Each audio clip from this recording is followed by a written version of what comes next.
भारत में हम सब ने बचपन से एक बात सुनी है, आधी रात के बाद मंदिरों के आसपास मत भटका करो। मैं इन बातों पर कभी विश्वास नहीं करता था। भूत, आत्मा, श्राप, मुझे लगता था ये सब सिर्फ डराने की कहानियां हैं। लेकिन हाईवे के पास एक भूले बिसरे मंदिर के पास एक रात जो मेरे साथ हुआ, उसने मेरी सोच हमेशा के लिए बदल दी। ये कोई इंटरनेट की कहानी नहीं है, ये मेरी अपनी जिंदगी का अनुभव है। और जो कुछ मैंने उस रात देखा, वो आज भी वहां मेरा इंतजार कर रहा है। ये घटना 2019 की है, मध्य प्रदेश के एक छोटे से कस्बे के पास।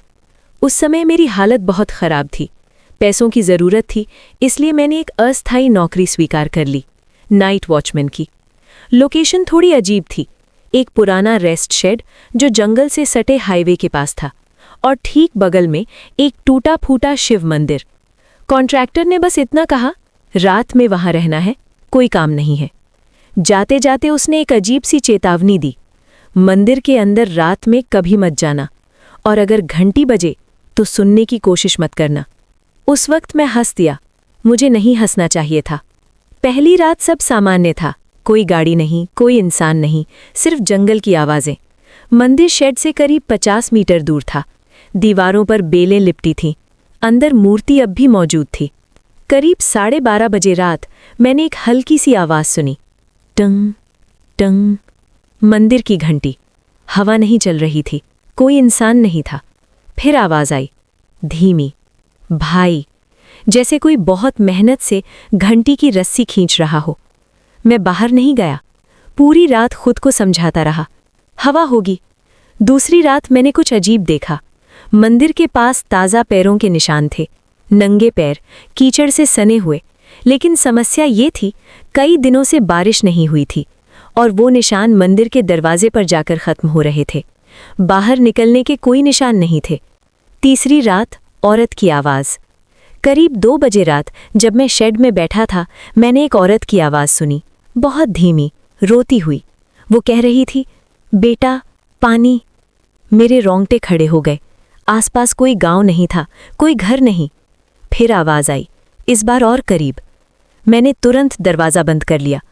अचानक रोना बंद हो गया, और फिर दरवाजे पर दस्तक हुई, तेज़ नहीं, सभ्य तरीके से। 3 धीमी दस्तक। चौथी रात, परछाई। उस रात मैंने तय किया कि सोऊंगा नहीं। 3:17 AM पर मैंने उसे देखा। मंदिर के सामने एक परछाई, बहुत लंबी, अजीब तरह से पतली। उसका सिर एक तरफ झुका हुआ था। वो चली नहीं, वो फिसलती हुई आगे बढ़ी, और फिर मेरे शेड की तरफ मुड़कर खड़ी हो गई। मेरे शरीर ने काम करना बंद कर दिया। कुछ सेकंड बाद घंटी जोर से बजने लगी, जैसे कोई गुस्से में हो। 5वीं रात, सपना। शायद मैं कुछ देर के लिए सो गया। सपने में मैं मंदिर के अंदर खड़ा था। मूर्ति की आंखें खुली हुई थीं, और उसके पीछे एक औरत खड़ी थी। उसके पैर पीछे की तरफ मुड़े हुए थे। वो मेरे कान में बोली, तुमने सुन लिया ना, अब तुम भी यहीं रुकोगे। मैं चीखते हुए उठा।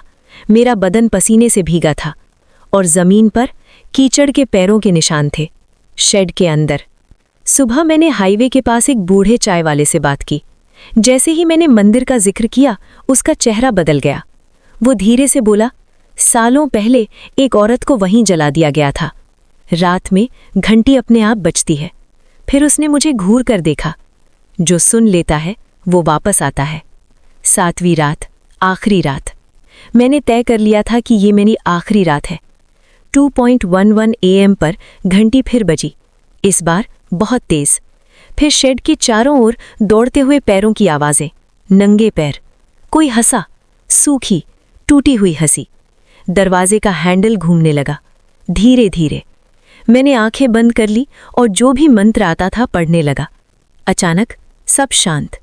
जब मैंने आंखें खोली, मंदिर की घंटी की रस्सी मेरे शेड के अंदर लटक रही थी। मैंने अगली सुबह नौकरी छोड़ दी और उसी दिन शहर से निकल गया। कॉन्ट्रैक्टर का नंबर फिर कभी नहीं लगा।